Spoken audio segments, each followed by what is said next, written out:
Hello, happy Thanksgiving Day, and welcome to this taste challenge, mid-morning taste or earlier morning, I guess. Still, I guess it's mid-morning taste challenge.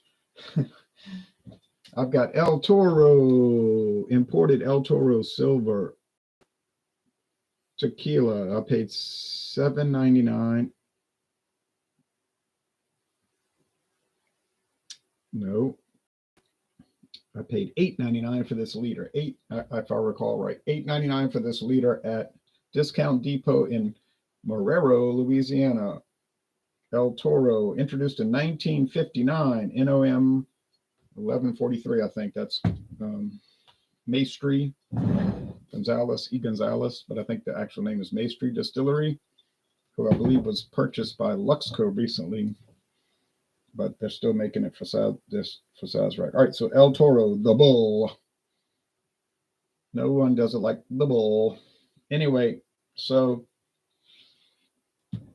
if you buy the regular bottle, the 750, it's got a little plastic cap that's shaped like a sombrero, and people say it's the size of a shot glass. But I bought the liter because it was $8.99. Now here is Jose Cuervo Tradicional Tequila Plata,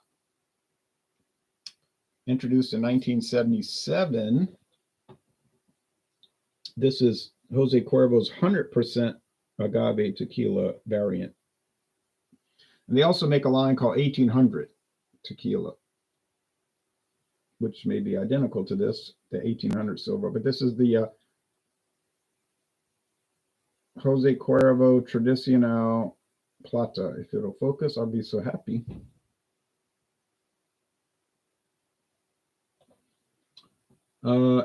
If you buy there it is. Now it costs only $4 more than the regular Jose Cuervo. So the regular Jose Cuervo Especial would be $24.99. This would be $28.99. You might find it cheaper though, but you pay a little bit more, but you get 100% agave instead of something that's minimum 51%, maybe higher, but has filler. So any tequila has to be at least 51% agave, Blue Weber agave. The other 49% can be filler of any sort. If you read the regulations, no kind of rule on that. Now, mezcal has to be 100% agave.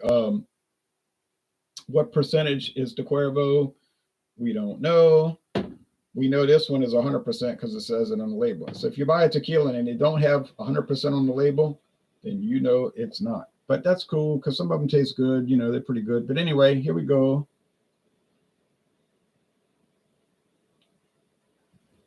It's not going to be much of a challenge, but we're going to go through it anyway. Real cork also. The regular Cuervo is just a screw cap, aluminum screw cap.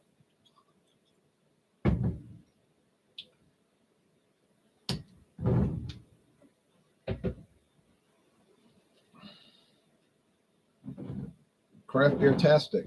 Oh, nice hearing from you. Happy Thanksgiving, Ron. Praise goes to Christopher Columbus and his contributions to this great nation. Oh, thank you. I agree.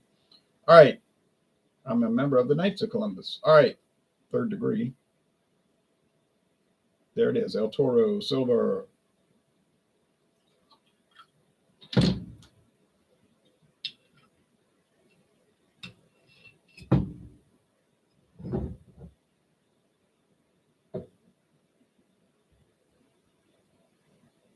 There's your bottles. Not quite even pour. Yeah.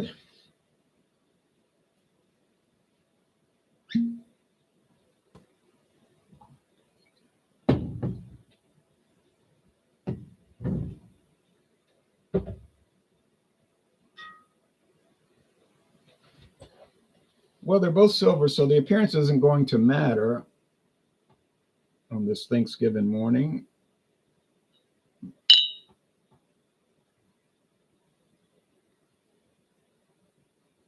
It'll focus. These are both just, clear.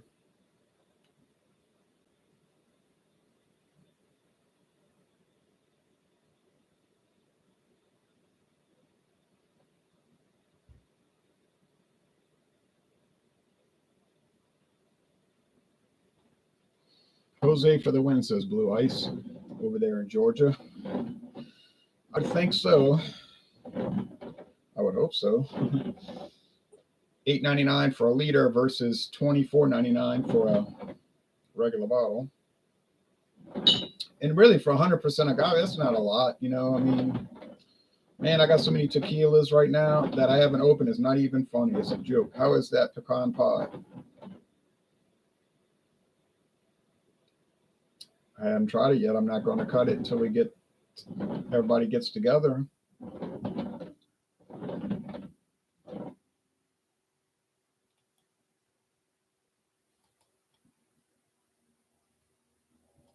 So, but the egg one, I only have one fried egg, and the Manda fine meats baked good with peppers and onions, of course. All right, and some of those saltine crackers with Limburger cheese was good. I'll say that much. My daughter came over yesterday. Couldn't get her interested in any Limburger cheese, but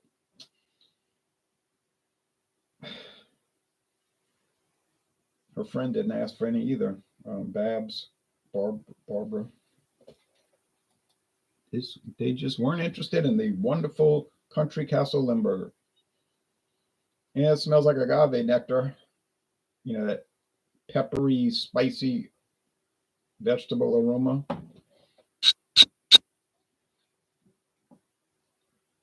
Let's go over here. It smells like nothing really. What spirit would you pair with turkey, Ron?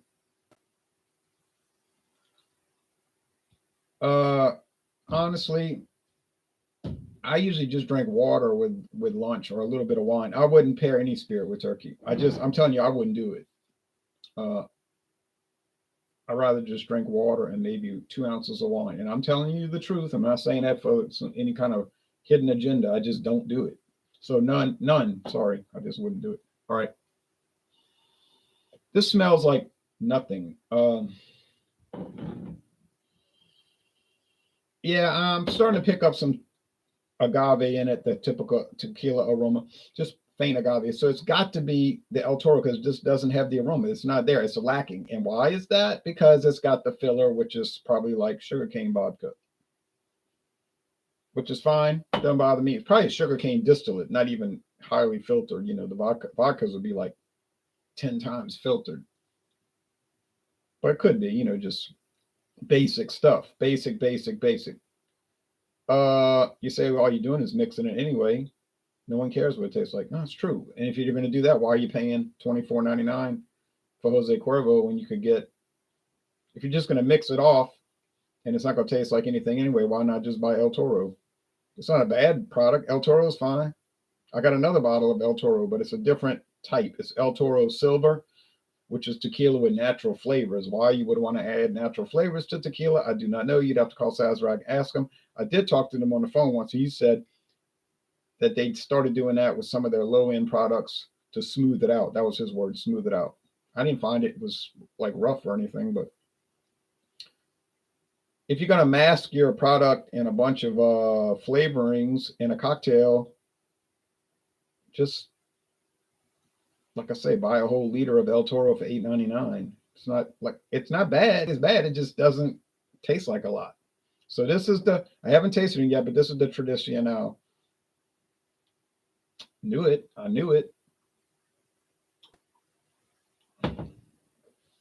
mean, it's pretty obvious. Peppery, full. The flavor is full. Now, some people might find it's too strong. Some people might prefer the El Toro because it'd be a lot milder. And you know what? It's washed out.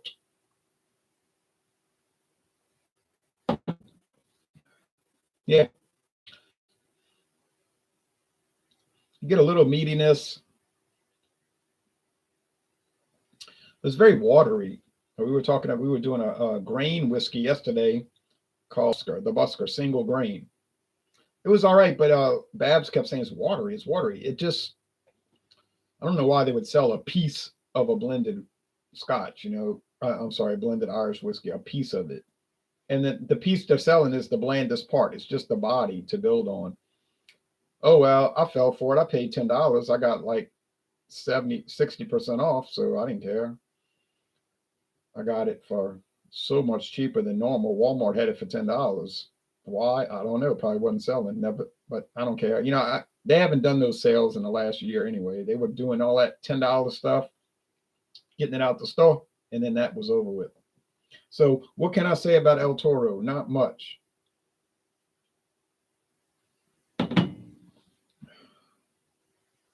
Yeah. See, once you try the 100% agave tequilas, then the filler ones, the mixtos, they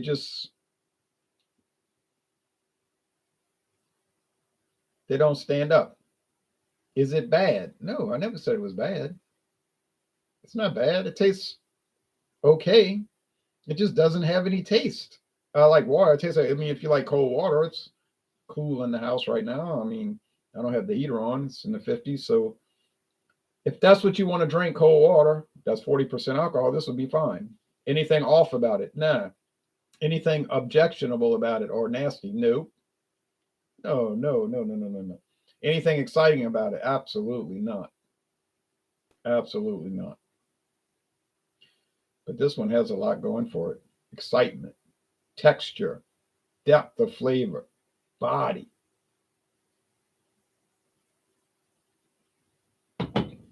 So if somebody tells you Jose Cuervo, they make terrible tequila, they don't know how to make tequila. A, they've been doing it since 1795, so wrong, wrong. B, yeah, they put out a mass production version, a Special Silver and Gold. They're not sipping tequilas. People buy those to make cocktails. Common sense and all the different Cinco de Mayo stuff. We know that. They pretty much tell you that on the website. But to sit there and say it's bad, oh, it's terrible, I can't drink it. Give me a break. If you say it's dull or it's kind of drab, I'll go along with that. It's better than the other ones though. Like, it's better than these other lower shelf ones. But even they're not bad. But this is like really getting up there. Now, what if I bought the $200 Jose Cuervo? What is it, 20-year age, 25-year age, $250? The special family reserve. I would think it would be pretty rich and amazing, but I bought the Johnny Walker Blue Label. I paid $242, and it was amazing in a sense. And admittedly, it was the best blended whiskey I ever bought. But $242 after tax, at least. But nah, it wasn't worth it. It was just felt like I got hustled into it, but I hustled myself. No one made me buy it. I chose to buy it. But I wouldn't do it again. I'm tempted to buy that Jose Cuervo super super duper beautiful bottle, but I'm really satisfied right now. I'm having a good time right now with the Tradicional Plata. Oh, it has so much going. Smokiness, pepperiness. Now the smokiness is very low. So if you're thinking it's going to be smoky like a mezcal, now it won't be that way. But it's going to have a lot of. Mm, I would. Why would you? Why would you put this in a cocktail? He said, I'm putting tomato juice with it. I'm putting crushed ice and lime. Yeah, but I don't know. I don't get it. Wouldn't you just want to sip this as good as it is? But I'm not part of that cocktail culture. I'm not against it either. Some people have interpreted that. I believe that I'm hostile to it. I'm certainly not hostile to it. Why should I care what people do with the liquor they buy? It's their money. Now, if I was subsidizing it through some kind of tax scheme, yeah, then I'd take issue with it. But since I'm not, I don't. Mm. I had a feeling this was going to be good, and I was right. My feeling was correct. This stuff is great. Uh, is the Reposado going to be good? The gold? Yeah, I'm pretty sure. We'll find out next year, God willing. So, any kind of real challenge here? No, no kind of challenge. Doesn't stand a chance. Now, what about the El Toro Silver tequila with natural flavors. Okay, it's slightly enhanced. Haha. It's still going to lose. It's going to lose very devastatingly. Um, it won't compete. What about the Tijuana? It would get killed. It'd be destroyed. What about Montezuma? No chance. Now Montezuma's a little, it's a little higher grade from Sazerac. They bought that from Barton. Well, they bought Barton. What am I saying? They didn't buy it from Barton. They bought the whole company Barton in 2009. But it was introduced by Barton Distilling in 1974. It's a pretty well-known tequila, Montezuma. It is in the top 10. Last time I checked the specs, the not the specs, the stats, the statistics. It was in the top 10 tequilas. Not in quality. I say top 10 in sales, because you see Montezuma pretty much everywhere. But no, it won't stand a chance. No way, can't compete. And I have a few others. Can't recall what they are. Oh, they're around somewhere in here. I get so mixed up. Like I got a couple of others, but well, they're mostly gold, like the Hornitos Black Barrel. That's a gold. That's a dark tequila. I haven't tried the Hornitos Cristalino yet. What a deal I got on that. You'd be amazed. Um, yeah, I have a couple of more, and then they'll all get beat. So just expect 100% success rate. And it's not because I'm such a great taster. Oh, I'm so wonderful. No, it's because that is so wonderful. It can't. Now, how would this compare to other 100% agave tequilas? Well, now that might be a lot better taste challenge. And maybe this is not even a good taste challenge series because I'm doing mixto with 100% agave. But according to the U.S. government, it's not a separate type of tequila. All right. The class is tequila. And that's the only class there is. Class of liquor, tequila. Classification. The only rule is it has to be at least 51% agave. Now, if you choose to make it 100%, that's your business. But it doesn't change the class or the type. Might change it clearly changes the quality. So, like I would never do bourbon with blended bourbon. Oh, well, I might do that because that's not exactly. It's not the same type, but it's close enough. But it isn't the same type. Arguably, I should only do blended bourbon with blended bourbon, but I don't have enough, and I'm certainly not going to go track them down. So, yeah, but and then I have a few bourbons with natural flavor. Those are not technically the same, but yeah, but obviously I wouldn't do bourbon against Canadian whiskey. It would be no sense to that. I wouldn't do bourbon against American blended whiskey. There wouldn't be no sense to it. You don't want to go totally cross-lining. And I've seen people do videos, and I'm like, they'll do videos on YouTube. Guinness Foreign Extra Stout versus Miller High Life. And I'm thinking, well, how's that a challenge? I mean, A, no one on earth would get them confused. B, they're not the same type of product. I mean, yeah, C, they're beer. Okay, we get that. They're beer. But it doesn't make any sense. I mean, pizza is food and fried catfish is food. They're food.